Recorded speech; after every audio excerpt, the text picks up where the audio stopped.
Chapter 3. Thud, thud, thud. Charlie startled out of sleep, disoriented. Something was banging on her door, trying to force its way in.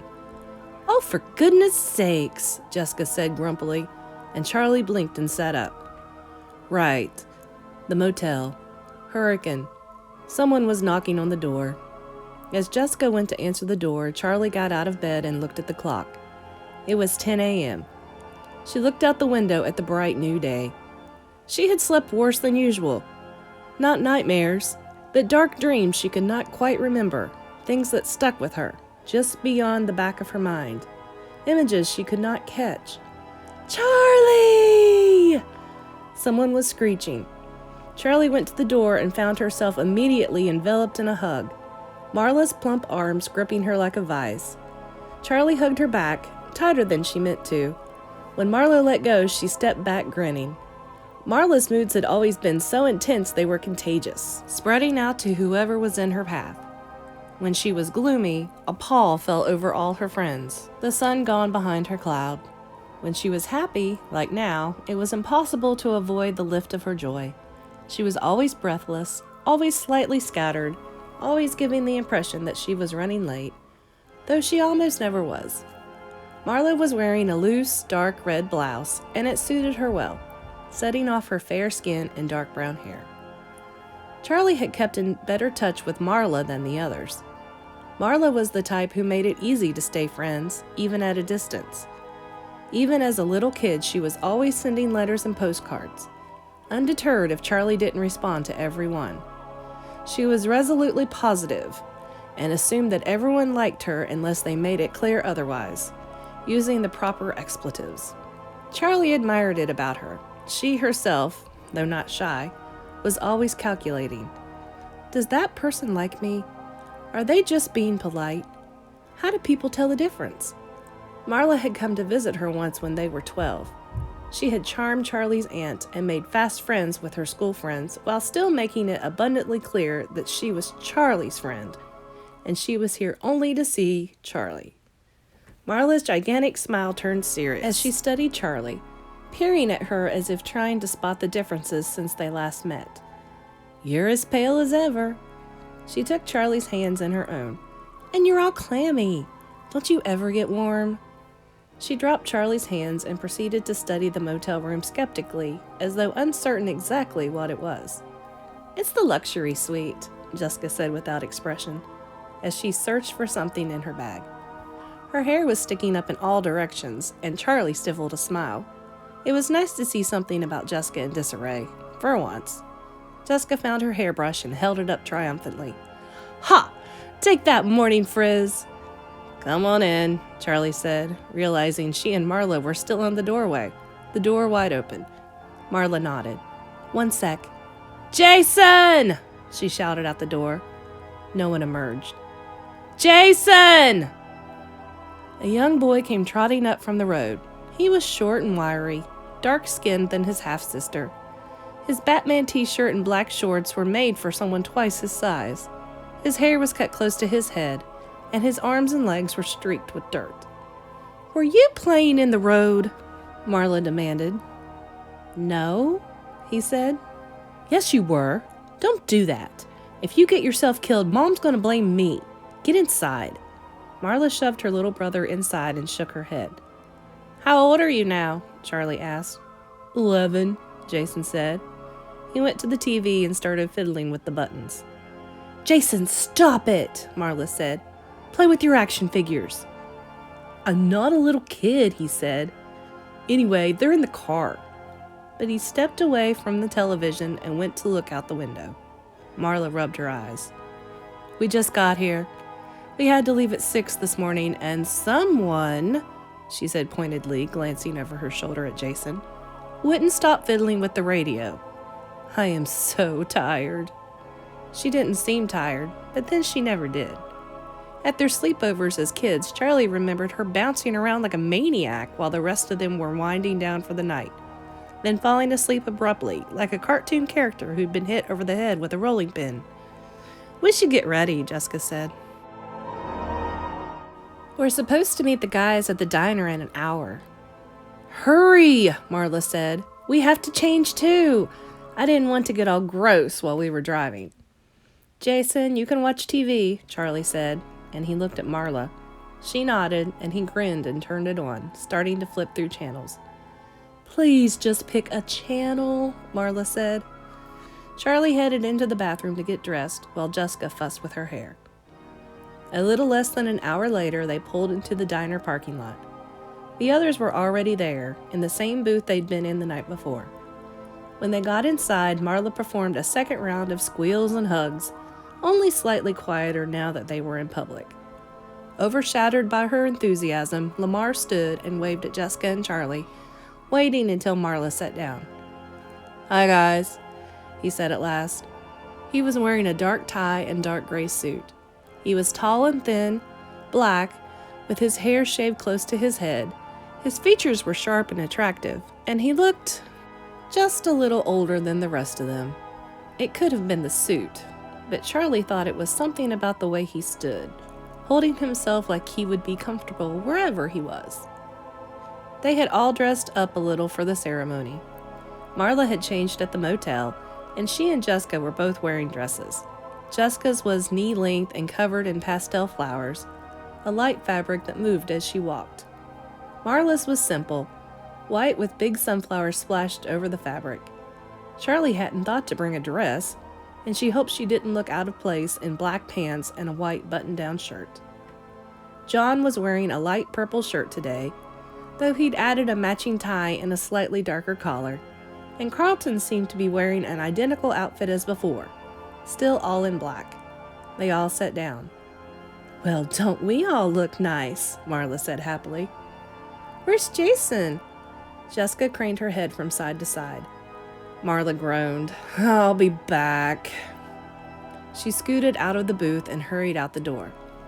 Lamar, what have you been up to? Charlie said. He grinned. He's an Ivy League man, Carlton said, teasing. Lamar looked briefly down at the table, but he was smiling. Early acceptance, was all he said. Which one? Jessica said. Cornell. Wait, how did you already apply to college? Charlie said. That's not till next year. I don't even know where I want to go. He skipped 6th grade, John said. There was a brief flicker of something across his face, and Charlie knew what it was. John liked being the clever one, the precocious one. Lamar had been kind of a goof-off when they were kids, and now he had leapt ahead. John forced a grin, and the moment passed. Congratulations, he said, with no hint that it was not entirely sincere. Marla came bursting in again, this time towing Jason behind her, holding on to his upper arm. At the hotel, she had made him change as well, into a blazer and khakis, though he was still wearing his Nikes.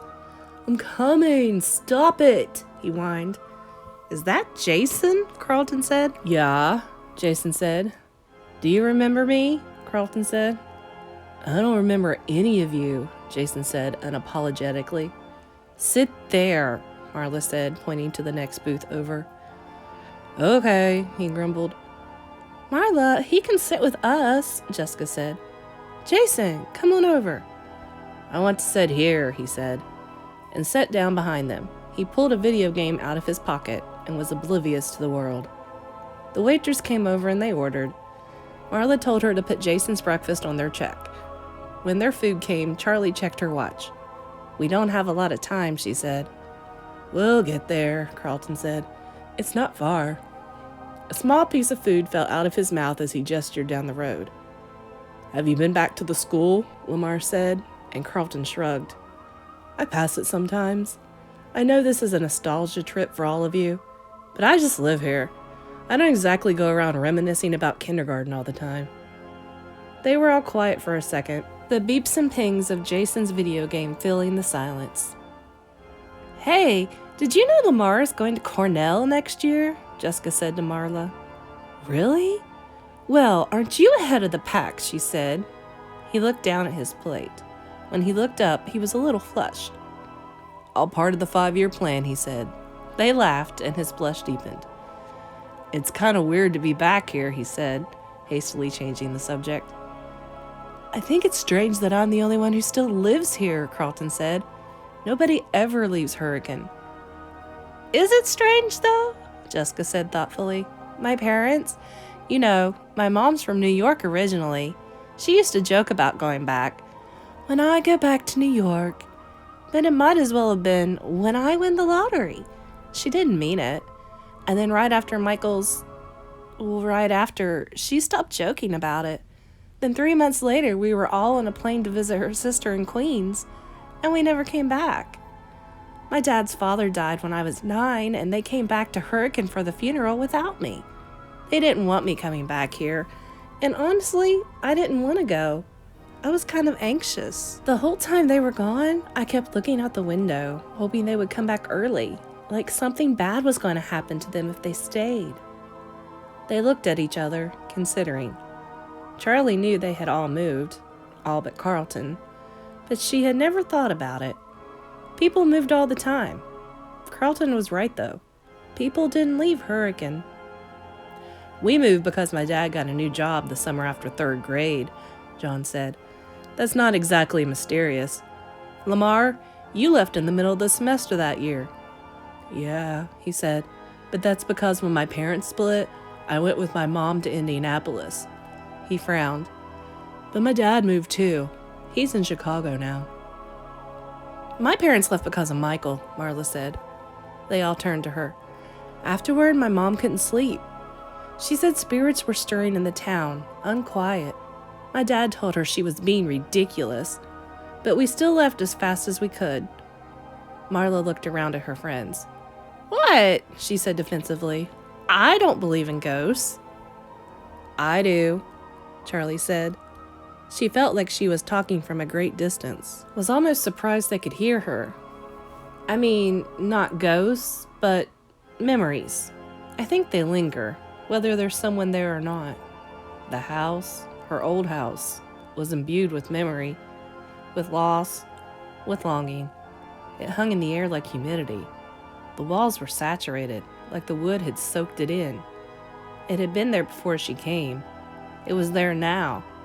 It would be there forever. It had to be. There was too much, too great and vast a weight for Charlie to have brought it with her. It doesn't make any sense, Jessica said. Memory is in our brains, like literally stored in the brain. You can see it on a scan. It can't exist outside of someone's mind. I don't know, John said. Think of all the places that have atmosphere. Old houses. Sometimes places where you walk in and you feel sad or nostalgic, even though you've never been there before. That's not other people's memories, though, Lamar said. That's subconscious cues, stuff we don't realize we're noticing, that tells us we should feel some way. Peeling paint, old-fashioned furniture, lace curtains, details that tell us to be nostalgic. Mostly things we pick up from movies, probably. I got lost at a carnival when I was 4.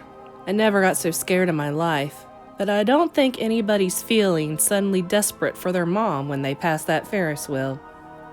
Maybe they are, Marla said. I don't know.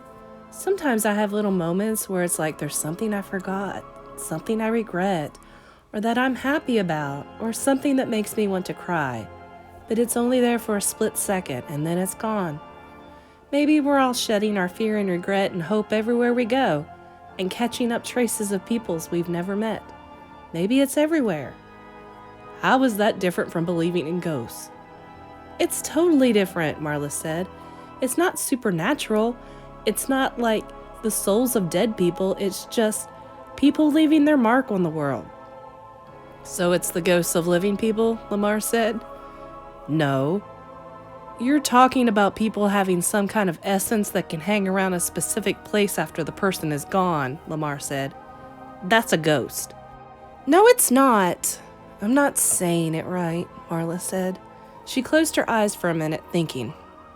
Okay, she said at last. Do you all remember my grandmother? I do, said Jason. She was my grandmother, too.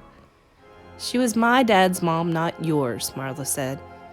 Anyway, you were only a year old when she died. I do remember her, Jason said quietly. Okay, Marla said. So, she collected dolls from the time she was a kid. She and my grandfather used to travel a lot after he retired, and she'd bring them back from all over the world. She had them from France, Egypt, Italy, Brazil, China, everywhere. She kept them in her own special room, and it was full of them. Shelves and shelves of dolls. Some tiny and some almost as big as I was. I loved it. One of my earliest memories is playing in that room with the dolls. I remember my dad would always warn me to be careful, and my grandmother would laugh and say, "Toys should be played with." I had a favorite, a 21-inch red-haired doll in a short, shiny white dress like Shirley Temple. I called her Maggie. She was from the 1940s, and I loved her. I told her everything, and when I was lonely, I would imagine myself in that room playing with Maggie. My grandmother died when I was 6, and when my dad and I went to see my grandfather after the funeral, he told me I should pick a doll to keep from the collection. I went to the room to get Maggie, and as soon as I walked through the door, something was wrong.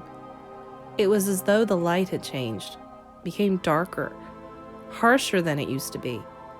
I looked around, and the lively, playful poses of the dolls now seemed unnatural, disjointed. It was as though all of them were staring at me. I didn't know what they wanted. Maggie was in the corner, and I took a step toward her, then stopped. I met her eyes, and instead of painted glass, I saw a stranger. I turned and ran. I raced down the hall as though something might be chasing me, not daring to look back until I reached my father's side. He asked if I had picked a doll, and I just shook my head. I never went back in that room. Everyone was silent. Charlie was transfixed, still seeing little Marla running for her life. "What happened to the dolls?" Carlton said, only half breaking the spell. "I don't know. I think my mom sold them to another collector when my grandfather died," Marla said. "Sorry, Marla," Lamar said. "It's just tricks of the mind. You missed your grandmother. You were frightened of death, and dolls are inherently freaky." Charlie broke in, wanting to head off the argument. "Is everybody done eating?" she said. "We have to go soon." "We still have plenty of time," Carlton said, looking at his watch. "It's like 5 minutes away." Something else fell out of his mouth, landing next to the first dropped bit of food. John looked around the table from person to person, as though he were waiting for something. "We have to tell them," he said, looking at Charlie. "Oh yeah, we totally do," Jessica said. "Tell us what?" Jason piped up, peeking over the back of Marla's seat. "Shh," Marla said half-heartedly. She was looking at John. "Tell us what?" John dropped his voice, forcing everyone to lean in closer. Charlie did it too, eager to hear, even though she knew exactly what he was going to say. "We went to Freddy's last night," he said. "Freddy's is still there?" Marla exclaimed too loud. "Shh," Jessica said, making frantic hand movements. "Sorry," Marla whispered. "I just can't believe it's still there." "It's not," Carlton said, raising his eyebrows and grinning enigmatically at Lamar.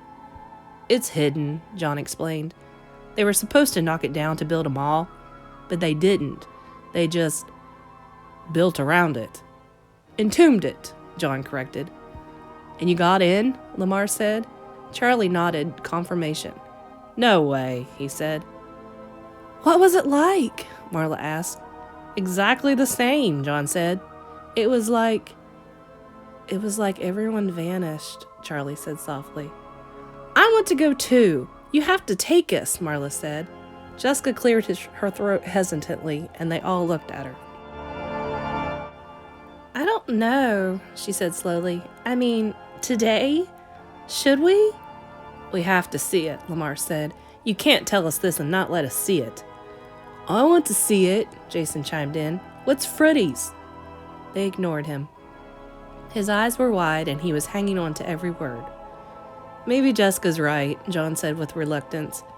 "Maybe it's disrespectful to go tonight." There was a moment's pause, and Charlie knew they were waiting for her to talk. She was the one they were really afraid of offending. They needed her permission. "I think we should go," she said. "I don't think it's disrespectful. It's almost a way of honoring what happened." She looked around the table. Jessica was nodding. Charlie wasn't sure it was much of an argument, but they didn't need to be convinced. They wanted an excuse. Marla twisted herself to look back at Jason's plate. "Are you done eating?" she said. "Yup," he said. Marla pointed to the game in his hand. "You know you can't play with that during the ceremony," she said. "Yup." "I'm serious, Jason. I'm locking it in the car." "Why don't you just lock me in the car?" he muttered. "I'd love to," Marla said under her breath as she turned back to the group. "Okay, we can go." They headed to the school in the caravan, the boys in Carlton's car, Marla following, and Charlie bringing up the rear. "We should have carpooled," Jessica said idly, staring out the window. It hadn't occurred to Charlie. "I guess," she said. "On the other hand, I'm not sure I want to ride with Marla and Jason," Jessica said plainly. "They are kind of intense," Charlie agreed. When they arrived, the parking lot was already jammed full. Charlie parked on a side street in what she hoped was a legal spot, and they walked to the school along the familiar sidewalk. Jessica shivered. "I've got goosebumps."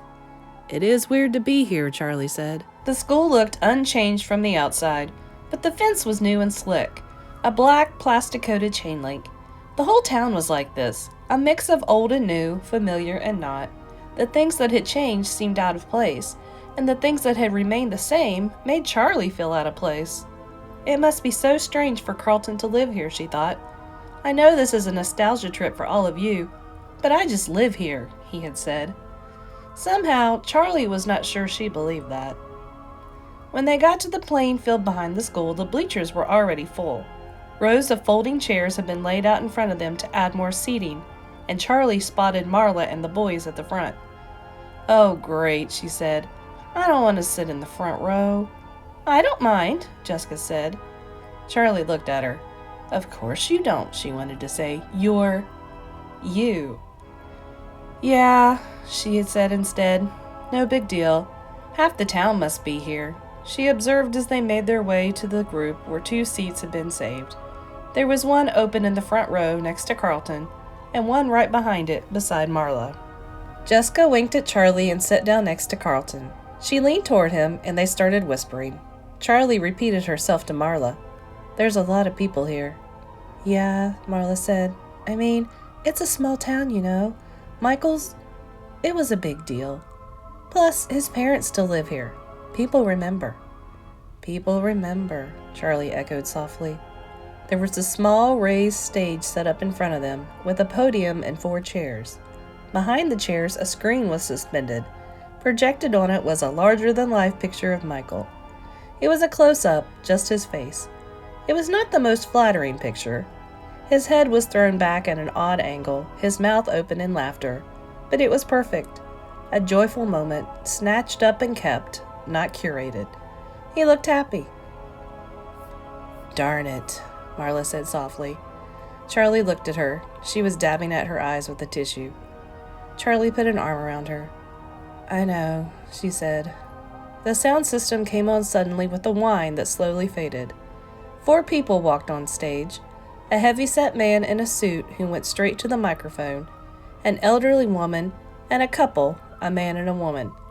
The man in the suit stepped up to the podium, and the elderly woman sat down in one of the 4 chairs. The couple stayed back, but they did not sit. Charlie knew they must be Michael's parents, but she did not recognize them. When she was young, they had just been parents, a species that was for the most part unremarkable. She realized suddenly that she didn't even know their names. Michael's parents had not gone out of their way to interact with their son's friends, and Charlie had literally spoken to them as Michael's mom and Michael's dad, as if those were appropriate forms of address. The man at the podium introduced himself as the school's principal. He said a few things about loss and community and the fleeting preciousness of youth. He talked briefly about Michael's kindness, his artistic talent, and the impression he made, even as a small child, on everyone he met. It was true, Charlie reflected. Michael had been an unusually charismatic child. He wasn't exactly a leader, but they all found themselves wanting to please him, to make him smile, and so they often did the things they knew he wanted to do, just to make him happy. The principal finished and introduced Michael's parents. Joan and Donald Brooks.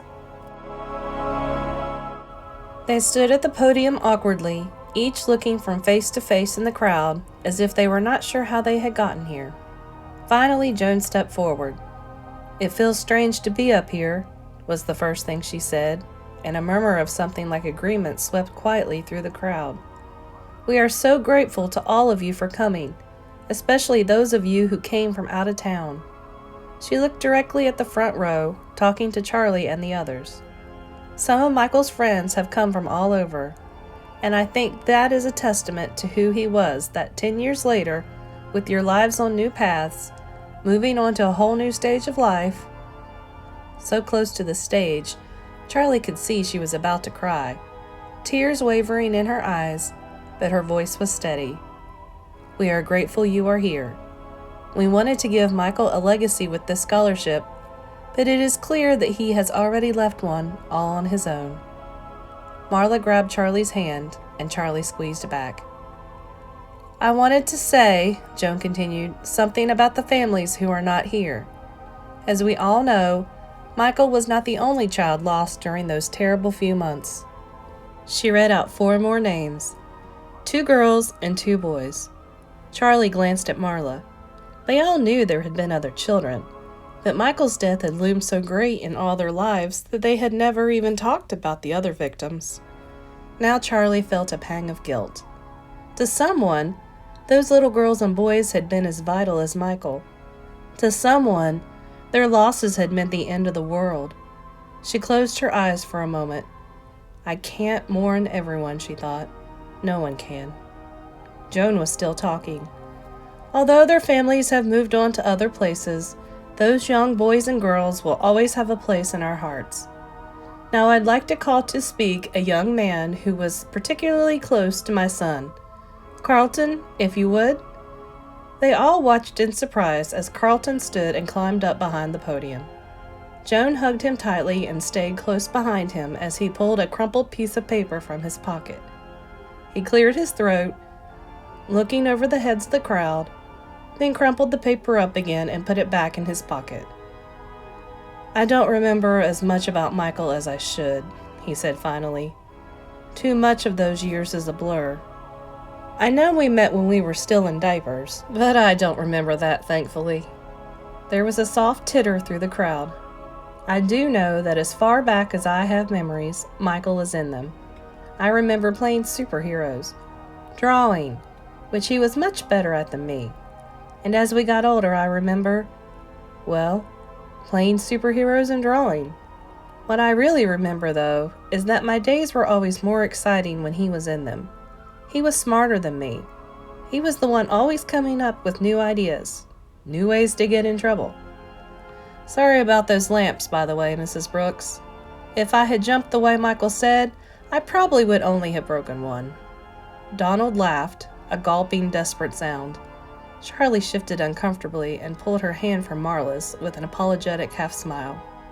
Their grief, naked, was too much to watch. It was raw, an open wound, and she could not stand to look.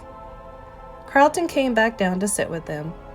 Michael's grandmother spoke, and then his father, who had recovered enough to share a memory of taking his son to his first art class.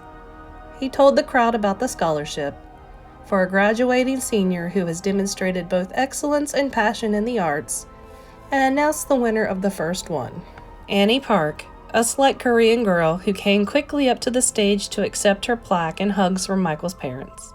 It must have been strange for Annie, Charlie thought, her honor so overshadowed by its origins. But then, she realized, Annie must have known Michael too, however much in passing. After the ceremony, they went to say hello to Michael's parents, hugging them and making sounds of condolence.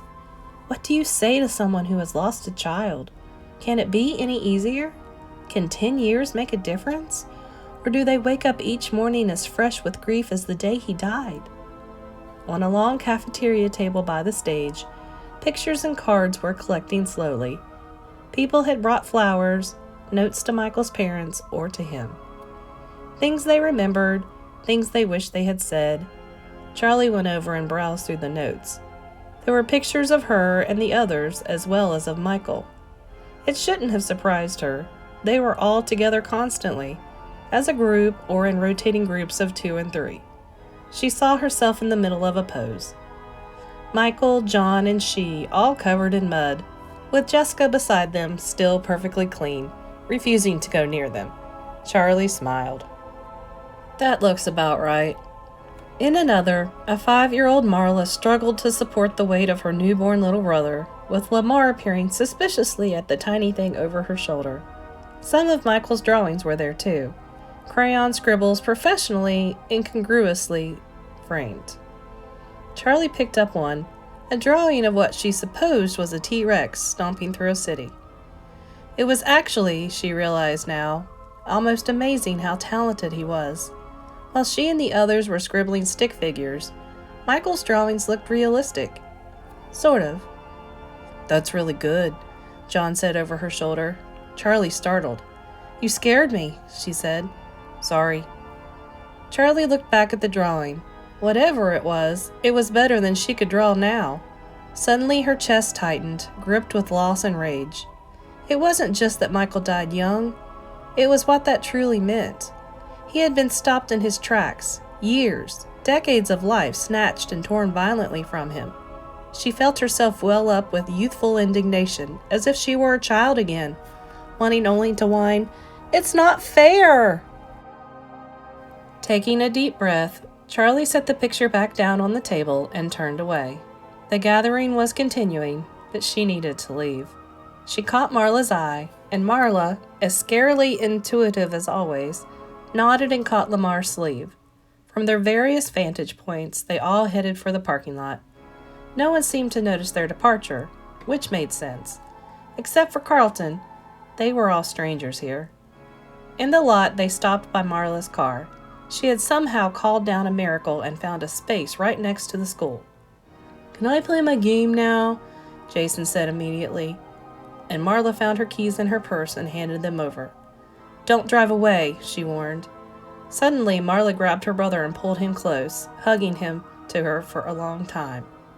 "Geez, I'm only going to the car," he muttered when she let him go. "Yeah, maybe I should let you drive away," she said, giving him a little push. She cleared her throat. "So, are we going to Freddy's?" she said. They all looked at one another. "Yeah," Charlie said, "I think we should."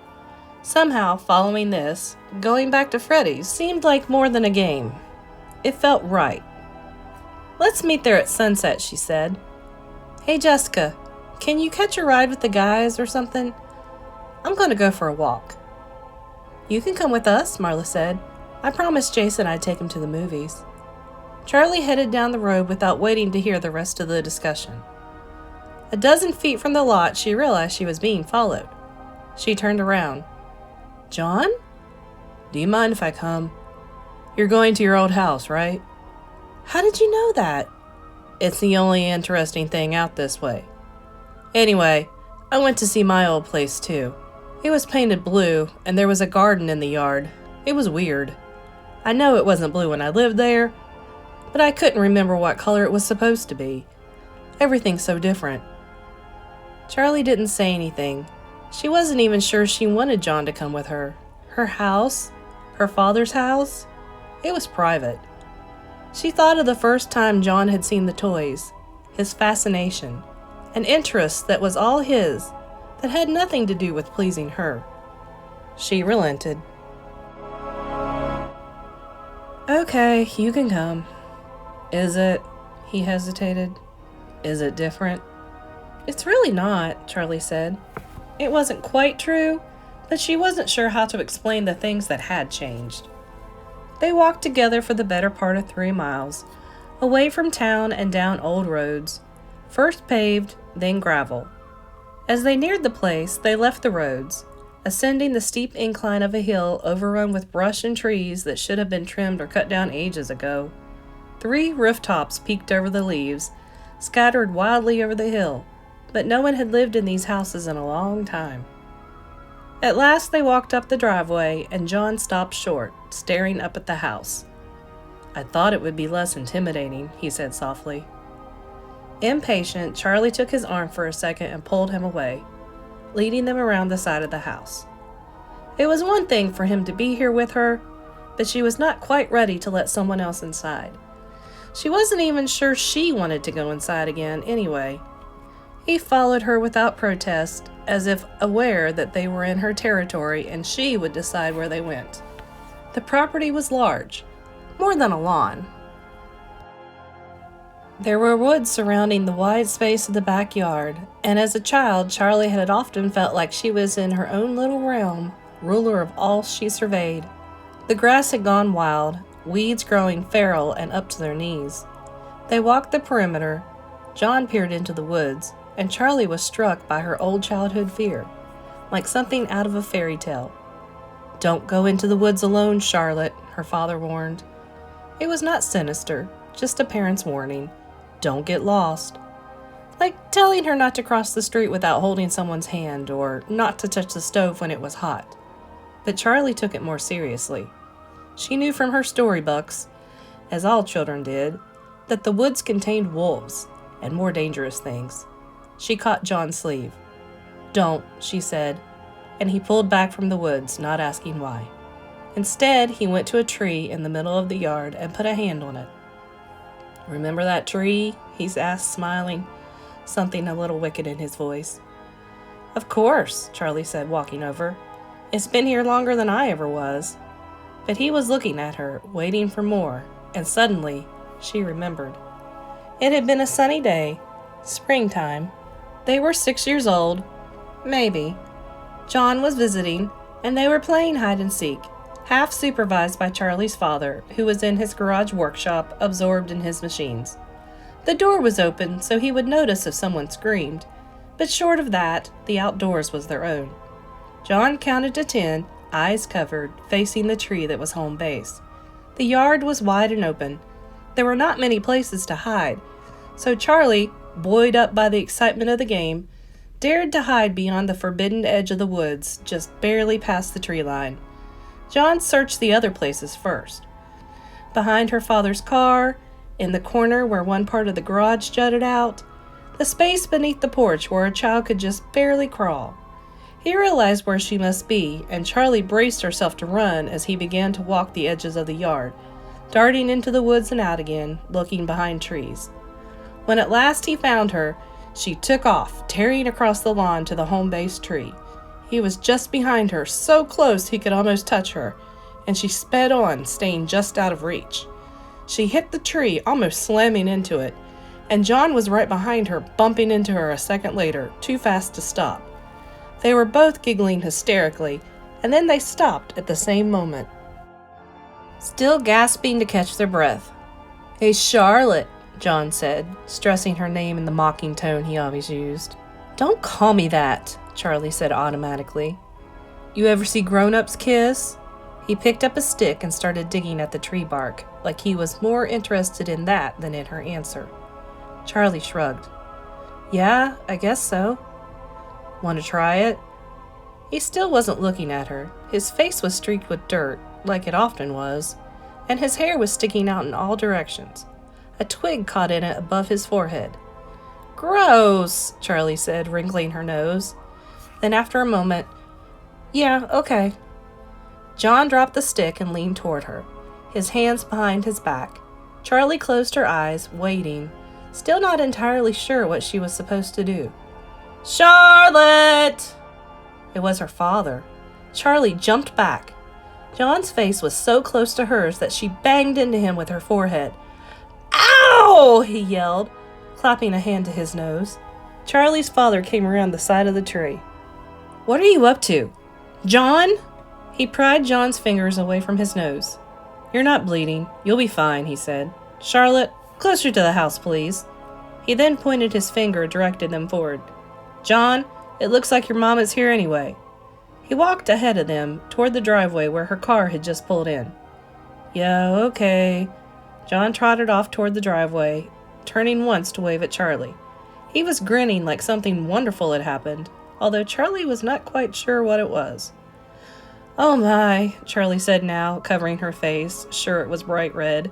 When she looked up again, John was grinning that same satisfied 6-year-old grin. "You know, My nose still hurts when it rains, he said, touching a finger to it. It does not, Charlie said. She leaned back against the tree. I can't believe you tried to kiss me. We were 6. Charlie stared at him accusingly. Even the littlest heart wants what it wants, John said in a mock romantic voice. But there was an edge of something real in it, something not well enough hidden.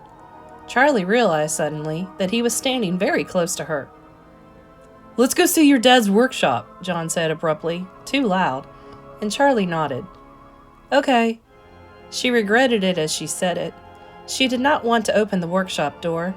She closed her eyes, still leaning against the tree. She could still see it. It was all she could see when she thought of that place.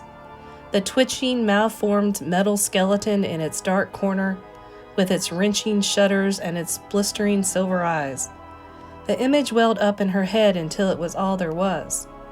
The memory radiated a cutting anguish, but she did not know who it belonged to the thing, to her father, or to herself. Charlie felt a hand on her shoulder and opened her eyes.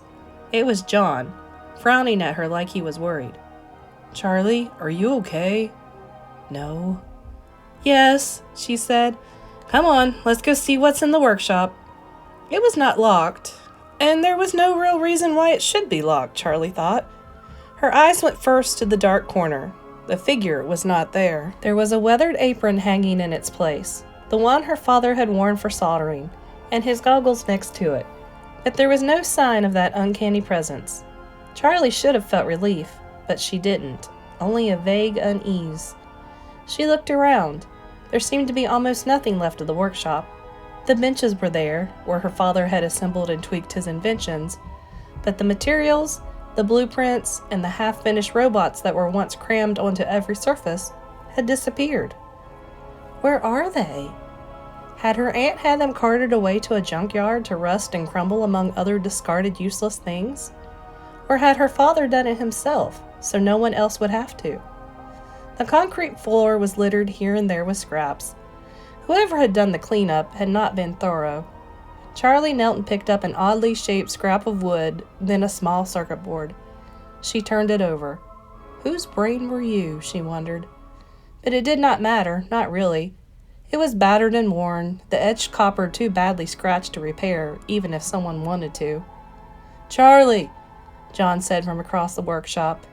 He was in the dark corner. If the skeleton had been there, it would have reached out to touch him. But it's not there. What? Come see what I found. Charlie went. John was standing beside her father's toolbox, and he stepped away as she came over, giving her space. Charlie knelt down before it. It looked as if it had just been polished. It was made of dark stained wood, glossy with some kind of lacquer. She opened it gently. Charlie picked up an awl from the top tray and held it for a moment, the rounded wooden handle fitting into the palm of her hand as if it had been made for her to use. Not that she knew how. The last time she had picked it up, she could barely fit her fingers around its base. She picked up the tools one after another, lifting them from their places. The toolbox had wooden spaces carved out to fit the precise shape of each item. All the tools were polished and clean, their wooden handles smooth, and their metal unrusted. They looked as though they had been used just that morning, wiped down and put away meticulously, like someone still cared for them. She looked at them with a fierce, unexpected joy, as if something she had fought for was returned to her. But her joy felt wrong, misplaced. Looking at her father's things set her off balance. Something in the world was not as it should be. Seized suddenly with an unfounded fear, she thrust the awl back into its place in the box, dropping it like something burning. She closed the lid, but she did not stand. Memory overtook her, and she closed her eyes, not fighting against it. Her feet were wedged in the dirt, and 2 large and calloused hands covered her eyes. Suddenly there was a bright light, and Charlie squinted. Squirming impatiently to see what was before her, 3 complete and gleaming figures towered over her, motionless, the sun reflecting off every edge and contour. They were blinding to behold. "What do you think?" She heard the question but could not answer it. Her eyes hadn't adjusted. The three masses of standing metal all looked similar in structure, but Charlie had grown accustomed to seeing more than was there, imagining the final result. For a long time now there had been 3 empty suits, hanging like carcasses from a rafter in the attic. Charlie knew that they had a special purpose, and now she understood what it was. 2 long beams protruded from the top of the head of one of the hulking masses. The head itself was solid and skull-like. The beams looked as if they had been violently thrust there. "That's the rabbit!" Charlie squealed, proud of herself. "You aren't scared of him?" the voice asked. "Of course not! He looks like Theodore." Theodore, that's right. The figure in the middle was more clearly rendered. Its face was chiseled, its features distinct. It was clearly a bear, and a single metal beam stuck out from the top of its head as well. Charlie was puzzled for a moment, then smiled. "For the top hat," she said with confidence. The last form was perhaps the most frightening. A long metal clamp protruded from its empty face, in the place where a mouth might go. It was holding something on a platter, a metal structure that looked like a jaw, wires running like strewn spaghetti up and down the frame and in and out of sockets. "That one's scary," she admitted hesitantly. "Well, this part will look like a cupcake." Her father pressed down on the top, and the jaw snapped shut, making Charlie jump, then giggle. Suddenly, her laughter stopped. She had been so distracted she'd forgotten. "I'm not supposed to stand here. I don't stand here." Her hands were trembling. How could she have forgotten? The corner! She looked at the ground, unable to lift her eyes, unable to move. One of her shoes was untied. There was a screw next to her foot and an old piece of tape, opaque with dirt. There was something behind her. "Charlie?" It was John. "Charlie!" She looked up at him. "Sorry. Just lost. This place." She stood and took a step forward, positioning herself in the place she remembered. She glanced behind her as if the memory might manifest. The corner was empty. There was nothing. She knelt again and put her hand on the ground, fishing around until she found a small screw in the bare dirt. She palmed it, then looked closer. There were small holes in the ground, exposed when she moved the loose dirt. Charlie ran her fingers over them, thoughtful. "Charlie, I have to tell you something." There was something urgent in John's voice. Charlie looked around the workshop and stood up. "Can we go outside?" she said. "I can't breathe in here." "Yeah, of course," he said. He followed her out into the yard and back to the hide-and-seek tree. She was tired, a wrung-out exhaustion deep inside. She would be fine in a minute, but she wanted a place that held only silly childhood memories. She sat down in the grass, leaning against the trunk, and waited for John to talk. He settled himself cross-legged in front of her, a little stiffly, smoothing his pants, and she laughed. "Are you worried about getting dirty?" "Times change," he said with a wry smile. "What do you have to tell me?" she asked, and his face grew serious. "I should have said something a long time ago," he said.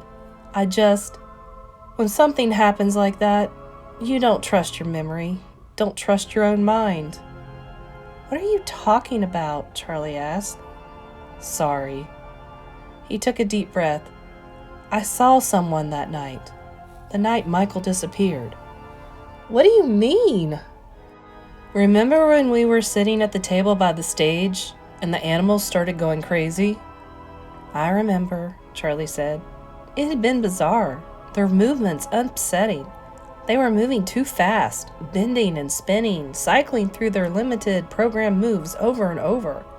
They seemed frantic, panicked. Charlie was mesmerized. She should have been afraid of them, but she was not. She saw, in their juddering motion, a kind of desperation.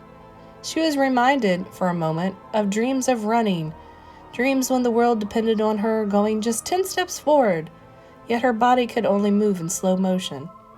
Something was wrong, terribly wrong. Chaotically, violently, the animatronic animals on stage thrashed robotic limbs in all directions, their eyes rolling in their sockets. "What did you see?" Charlie said to John now, shaking her head as though she could rid it out of the image. "There was another mascot," he said. A bear. Freddie, Charlie interrupted without thinking. No, not Freddie. John took her hands as if trying to calm them both. But he let go before he spoke again. It was standing right near us, next to our table. But it wasn't looking at the stage like everyone else was. That technician came over, remember? And even he was just watching the animatronics. I guess he was trying to figure out what was happening. I looked over at the mascot, and it looked back at me. He stopped. John, what? Charlie said impatiently. Then the animatronics on stage stopped moving, and I looked over at them. And when we all turned back around, Michael was gone, and so was the mascot. Charlie stared at him in disbelief. You saw the kidnapper, she said. I don't know what I saw, John said. It was all chaos. I didn't even think about it. I didn't make the connection. It was just another animal at Freddy's. I didn't think about who might have been inside it. I was a kid, you know. You figure that the grown-ups already know everything you know. Yeah, Charlie said. I know.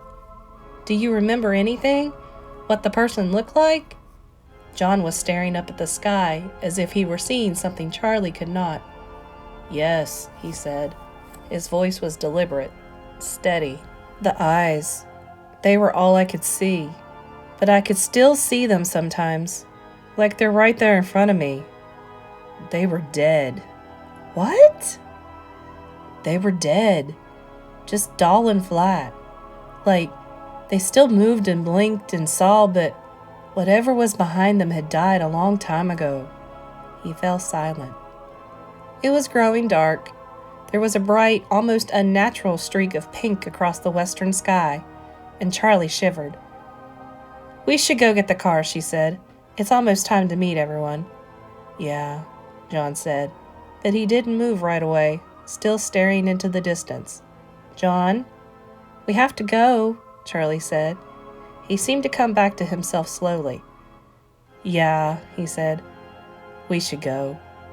He got up and brushed off his pants, then grinned at Charlie. Race you? He said, and took off running. Charlie chased after him, her feet pounding the asphalt and her arms swinging free.